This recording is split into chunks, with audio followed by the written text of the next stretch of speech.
Fujairah پر حملے کے بعد متحدہ عرب امارات کے صدارتی ترجمان انور قرقاش کا کہنا ہے کہ ایران جارح فریق ہے جو خطے میں امن کے لیے خطرے اور عدم تحفظ کا باعث ہے۔ ایران ہی خلیج میں بحران بڑھانے کا ذمہ دار ہے۔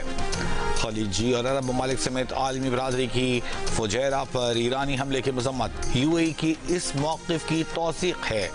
اماراتی وزارت دفاع کے مطابق جواب کا حق محفوظ رکھتے ہیں۔ گزشتہ رات ایران سے 12 بیلسٹک میزائل، 3 کروز میزائل اور 4 ڈرونز امارات پر داغے گئے۔ حملے کے بعد فجیرہ آئل انڈسٹری زون میں آگ لگنے سے 3 افراد زخمی ہوئے۔ ایران نے فجیرہ پر حملے کا ذمہ دار امریکہ کو قرار دے دیا۔ ایرانی سرکاری میڈیا کے مطابق ایرانی سینئر فوجی عہدیدار نے حملے پر امریکہ کو جواب دہ ٹھہرانے کا مطالبہ کرتے ہوئے کہا کہ واقعہ امریکی فوجی مہم جوئی کے باعث پیش آیا۔ امریکہ آبنائے ہرمز میں غیر قانونی گزرگاہ بنانے کی کوشش کر رہا تھا۔ ایرانی پارلیمان کے اسپیکر باقر غالباف نے کہا کہ امریکہ اور اس کے اتحادیوں نے جنگ بندی کی خلاف ورزی کی، جہاز رانی اور توانائی کی ترسیل کی سلامتی خطرے میں ڈال دی۔ آبنائے ہرمز پر امریکہ پریشان ہے، ایران نے تو ابھی آغاز بھی نہیں کیا۔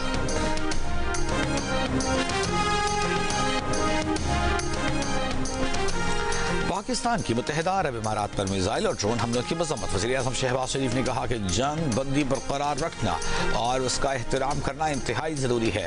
خطے میں پائیدار امن و استحکام کے لیے مذاکرات کو ضروری سفارتی گنجائش فراہم کی جانی چاہیے۔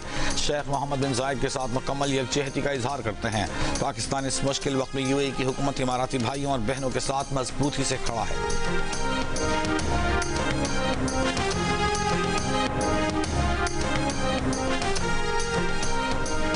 ایرانی وزیر خارجہ عباس عراقچی کا آج چین کا دورہ کریں گے۔ چینی ہم منصب سے 2 طرفہ تعلقات، علاقائی اور عالمی امور پر تبادلہ خیال کریں گے۔ اس سے قبل اپنے بیان میں عباس عراقچی نے کہا کہ آبنائے ہرمز میں پیش آنے والے واقعات سے واضح ہو گیا کہ سیاسی بحران کا کوئی فوجی حل نہیں۔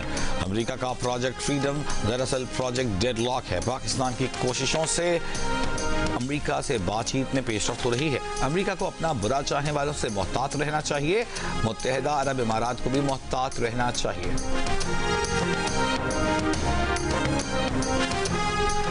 امریکہ صدر ڈونلڈ ٹرمپ کا کہنا ہے کہ چین کے ساتھ لڑنے کی بجائے بہتر تعلقات رکھنا زیادہ سود مند ہے۔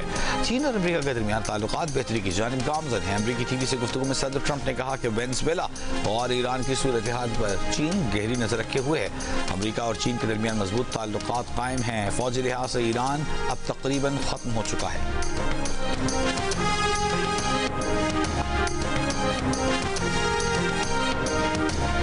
چارسدہ میں نامعلوم افراد کی فائرنگ سے جے یو آئی کے سابق این پی اے مولانا محمد ادریس شہید ہو گئے۔ سیکیورٹی پر معمول 2 پولیس اہلکار زخمی۔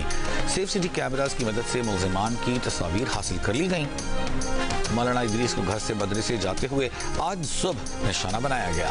واقعے کا مقدمہ درج۔ وزیر اعلیٰ کے پی سہیل آفریدی نے پولیس سے رپورٹ طلب کر لی۔ جے یو ایف کے سینیٹر مولانا عطاء الرحمان نے صوبائی حکومت کو واقعے کا ذمہ دار ٹھہرا دیا۔